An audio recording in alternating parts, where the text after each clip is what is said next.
Originally, as a British historian, I was so interested, of course, in tea is such a central part of British culture and identity even to this day. But I was interested in world history and the idea of imperialism.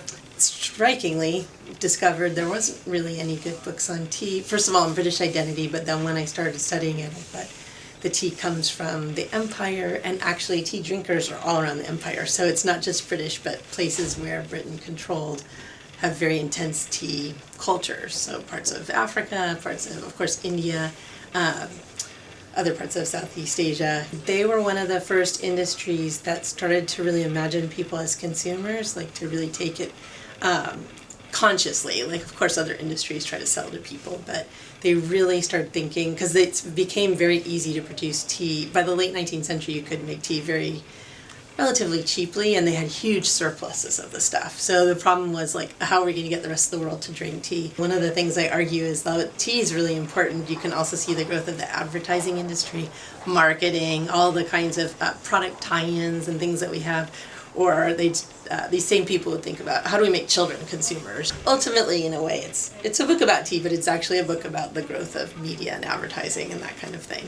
But British history in general has gone from thinking about Britain just as the nation, or just the four nations like Wales, Scotland, Ireland, to thinking, okay, British history is a global history. Britain controlled vast areas of the world, Australia, India, Canada, etc. In many ways, though, then British history was just looking at the formal boundaries of empire, the places you'd see on a map were at one time a formal colony. By looking at the history of capitalism, like other commodities would work too, you see how people are saying, wait, no, we want to sell, tea in Italy. So how did the empire interact with like other parts of Europe, parts of places that never were part of the British Empire? Actually started to develop a kind of global imagination. So it's really the history of globalization in that way, where they'd think, okay, this area, China, for example, is not part of the formal empire, but we're dealing with them. So I wanted to get those other relationships, not just like the formal, what is our empire and how does it work? One thing, I keep expecting people to be upset, tea drinkers that love tea, to say, oh, you're telling me this is capitalism and marketing? Like, I love my tea, it's great, it makes me feel good. And that's all true. Like, people do feel, they're really attached to it.